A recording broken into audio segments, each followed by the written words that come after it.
This week, MGM Resorts and Caesars Entertainment have both fallen victim to cyber attacks, exposing the vulnerabilities that even industry titans like them can face. These breaches serve as a stark reminder that if the big guns can get breached, businesses with lesser security measures are even more susceptible and at risk to these cyber threats. What can you do as a small to medium sized business to protect yourself from the same threats Caesars and MGM faced, especially when your budget is considerably lower? I'm going to be discussing that today.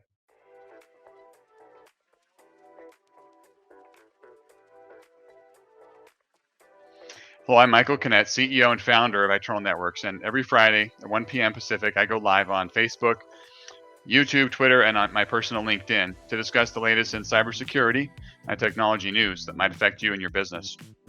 At the end of our live session, I'll also be answering questions from the audience. So if you have any business, tech, cybersecurity questions, feel free to save those. I'll make sure to save some time at the end to cover those. First, no surprise in the news, I'm going to be talking about Caesars and MGM. So yesterday, I'm going to start with Caesars Entertainment. Yesterday, Caesars Entertainment filed a report with the SEC informing them about their recent cybersecurity incident. They first detected it September 7th, so a week ago. In the filing, Caesars states that they had identified suspicious activity on their network that resulted from a social engineering attack on an outsourced IT vendor that Caesars used. So remember that, it's a social engineering attack that started this. We're going to be talking more about that in a little bit. So the Caesars Entertainment, once they detected it, they activated their incident response plan. They followed the protocols, procedures that they had internally. They contacted law enforcement and state gaming regulators, just as they're supposed to, and they continue with their internal response processes. They worked on implementing some security measures to block those threat actors from gaining access to additional systems and continued to do what they could to mitigate and remediate the issues.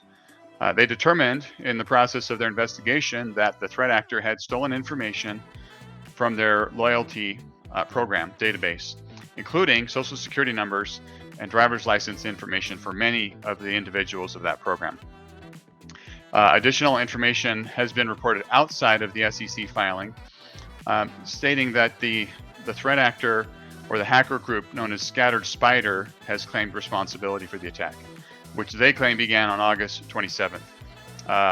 There's a separate report related to the MGM attack we're going to talk about in a little bit, but in that one, they dispute that and say it was not Scattered Spider, but a different organization. So it may be a little bit up in question on who actually did the attack. What we do know is that it was a social engineering attack. It was reported that the original ransom to Caesars was $30 million, but that they negotiated it down and paid $15 million. And in the agreement for that, the threat actors were to delete the stolen data and not release it to the dark web. Of course, these are criminals, so there's no guarantee that that's going to happen, but that's what Caesars has done as a result of this attack. Now let's go on to the MGM. So the Scattered Spider hacking group, same one as I just mentioned for Caesars, is also reported to be behind this separate and much more serious attack, and I'll go into details on more of that. But the MGM attacks garnered international media attention because of the extent of it, right? Many systems were offline for days, affecting customer experience, and really is going to be interesting to see how it affects the bottom line for MGM over the coming month and quarter. So I'm going to kind of go through the timeline of this. Okay, so on Sunday, MGM, whether they opted to or whether the hackers done, where it's still up in the air, but many systems were shut down. Many of their key systems. So here's some of what we know. ATMs and slot machines were offline. The company website was offline with a message saying to call in. Could not do online reservations. Digital room key cards were reported to be offline. Electronic payment systems. So if you wanted to go to a restaurant or a store or a bar in one of their properties, you were not able to pay by credit card because those systems were down for days. There's been other reports on social media that TV service phone lines were also down as well. I don't know that that's been as widely announced, so that may have been more isolated incidents. So some of what I'm going to share here is what's being reported, but I think over the coming days and weeks, we're going to get more information about this, because it's still an ongoing incident that MGM is recovering from. Some of the information may not be as accurate or up to date. So I'm going to be sharing what's been reported at multiple different outlets. Just know that over the coming days and weeks, some of that information will solidify and we'll have a better picture of things. So according to some of these reports, the MGM attack started much earlier than Sunday, which, based on cyber attacks, I would say that's probably 99% true. Typically, these criminals get in, they nose around a little bit before they're even detected and do other things. And so this is questionable. MGM either detected the breach or they were notified by the threat actor that they had access. There's some different information out there for that. But once MGM was in communication with this threat actor, MGM was asked for a ransom to keep the threat actor from taking further action in the cyber attack. MGM believed to have blocked and remediate the exposure and stated they're not going to pay the ransom. At which point the threat actor then said, "Hey, we still have access. You think you blocked us, but we still have access to these other systems." MGM said, "Well, we don't think you do, and we're not paying." And then over 100 of the VMware ESXi servers were encrypted by the threat actor, essentially taking all of those systems offline. Scattered Spider, the hacker organization, also claims to have stolen over 6 terabytes of data from MGM during this attack. I do want to just once again point out this information is early. While it's being reported at multiple different outlets, I just want to say that, MGM has not made statements on many of the facts that I just shared with you. So they may not be 100% accurate. However, we do know that multiple systems were offline for days while MGM recovered. MGM has reportedly not paid a ransom. FBI is involved. They're still investigating it. They're not reporting on it yet. Over time, all of this will solidify. We'll have a much better picture of what's going on. What we do know, from pretty much all of the reports that I'm seeing, is that the breach here started by a phone call to MGM help desk, and it was a social engineering attack. So once again, the Caesars attack, social engineering; MGM attack, social engineering. The threat actor researched company employees on LinkedIn, found somebody that they could impersonate, called into the help desk, and requested a password reset. Help desk was happy to do that, reset the password, thereby giving the threat actor access to the systems. So, like I said, we're going to know more about this, what happened, but both of these companies are definitely going to have some long-term effects as a result of this. So let's talk a little bit about social engineering, right? Since both of these attacks were done by social engineering, I want to talk a little bit about social engineering and what are some things that you can do to help protect yourself from these type of attacks. So first, the definition of social engineering, right? Social engineering is a psychological manipulation technique that exploits human trust and vulnerability rather than exploiting technical vulnerabilities. So let me explain that a little bit less technical jargon, right? So this is not a hacker like on the movies or TV shows, right? This is not a hacker that's going in and with their keyboard like, hey, I'm in their firewall, right? I've access through their firewall using this vulnerability or that. That's not what social engineering is. It's not exploiting a technical vulnerability. It's not hacking through a system. Essentially, it's hacking through a person.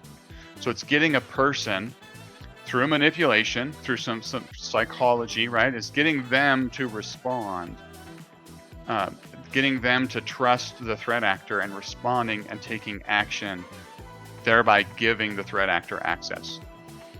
Threat actors might impersonate trusted individuals. They might impersonate somebody from the IT department, somebody higher up in the organization. They can do this through phishing emails, phone calls, text messages. This can come from a variety, from social media posts.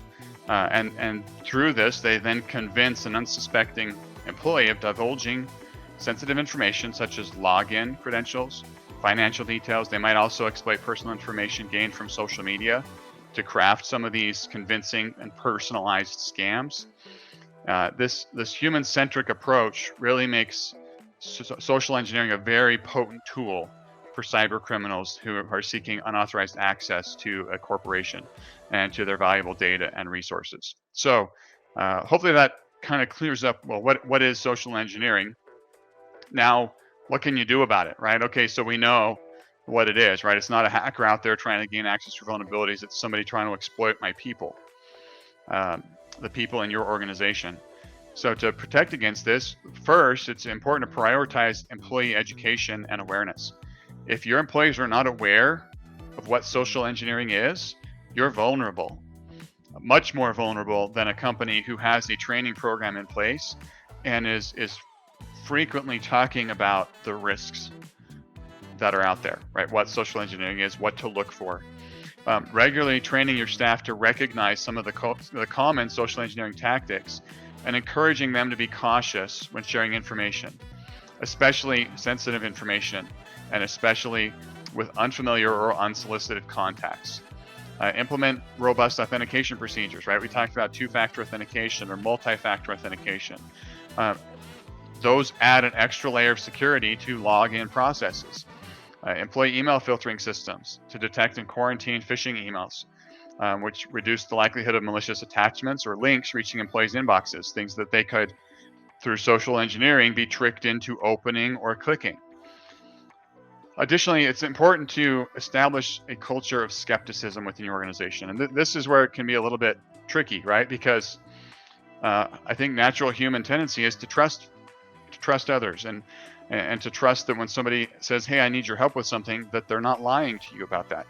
But what we need to do in today's age and society, especially with digital interaction, right, is we have to kind of establish a little bit of that culture of skepticism where employees are encouraged to verify the authenticity of requests for sensitive information, even if they appear to come from trusted sources, right? You have to build that into your culture.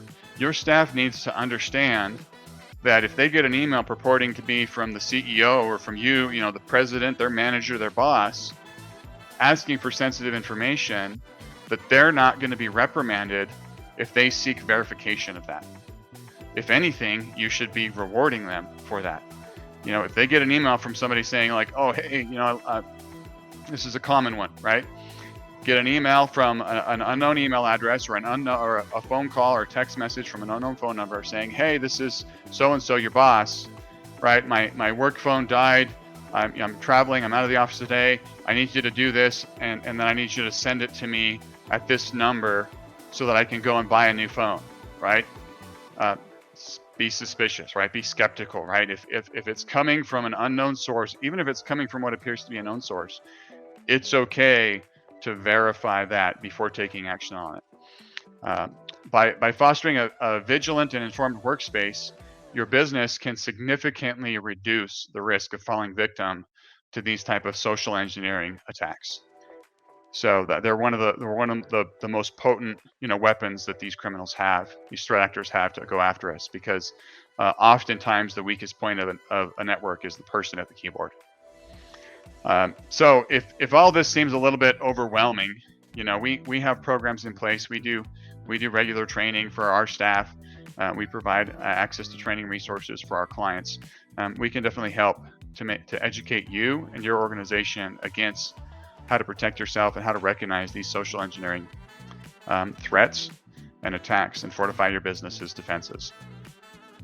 So if you have any questions on what that looks like, please reach out to me, right? Send me a direct message, send me an email, go to my website, ITNet.works. We'd love to help out with that because, we really strive to educate and provide systems where people can do what they love doing, right? If you're an attorney, we want you to be the best attorney possible without having to worry about these type of attacks and risks, and to know if you worry about if your office staff has access to the right training. If you're a doctor, we want you to be the best doctor. Right? Let us handle all the stuff. Let us help build safe and secure places for you to do what you love. All right. I want to remind of a free upcoming educational webinar we have. It's next week. We're going to be talking about end of service technology. What does that mean? What does it mean to use outdated hardware, software? Why is that a critical risk factor for your business, and why should you be planning on replacing those things? So we'll be talking about that and answering any questions you have about what to do when your tech reaches its end of life or end of service. It's going to be next Thursday, September 21st at 1 p.m. Pacific time. We're going to be going over that.